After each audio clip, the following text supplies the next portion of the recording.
So you're a leader, an attorney, a founder.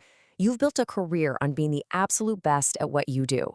This is a really critical conversation because we're about to dig into what actually happens when the pressure hits. And maybe more importantly, how you can finally master it. Think about it. You have put in the thousands of hours. You know your material cold. But then, in that one crucial moment, the board presentation, the closing argument, that big investor pitch, something just shifts. And the skills you always rely on suddenly feel completely out of reach. So, what gives? Why does that happen? Okay, let's dive right into this.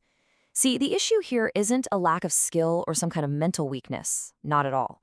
It's a fundamental misunderstanding of how pressure actually interacts with expertise. We call this the pressure paradox.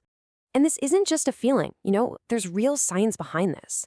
Research actually shows that experts, people like you, are often more vulnerable to choking under pressure than beginners. It sounds backward, right?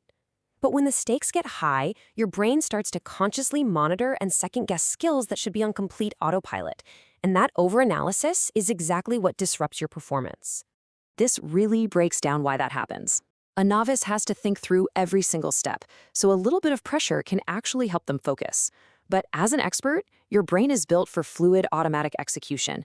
Pressure forces you to try and manually fly the plane, and that is precisely when you stall. So picture this, an upside-down U. That's your performance curve.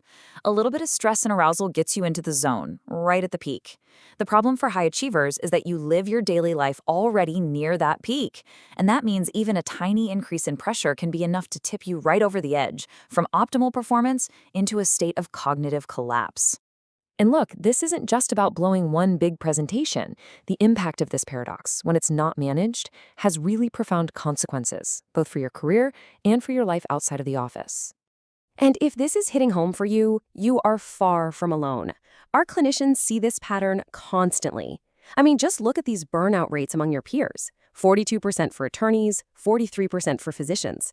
This is a hidden epidemic among some of the world's most accomplished professionals.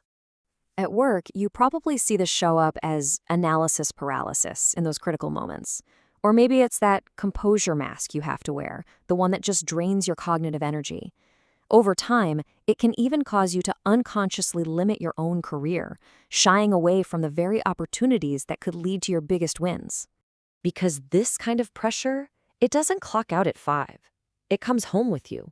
It shows up as being short with your family, or as emotionally withdrawing before a big trial or a launch. And it almost always shows up as a steady decline in your sleep and your health. Your body always keeps the score. But here's the good news. There is a much smarter, science-backed way to handle all of this.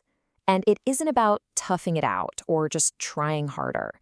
It's about building a very specific, trainable set of psychological skills. And it starts by throwing out the bad advice we've all heard. This quote says it all.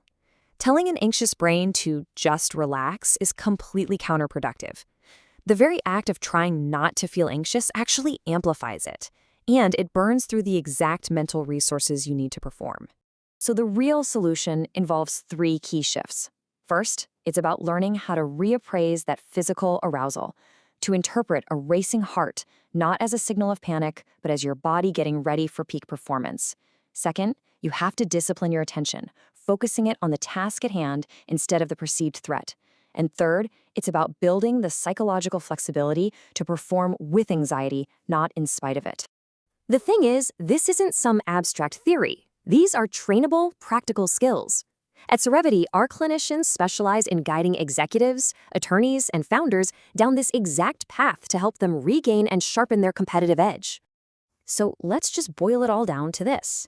Being in a position where the stakes are this high, that is a privilege. It's one you've earned. But choking under that pressure is not inevitable. It's a solvable problem. So if any of this is ringing true for you and you're ready to perform at your absolute best when it matters most, the next step is really simple. Reach out to us at CEREVITY and book your first session.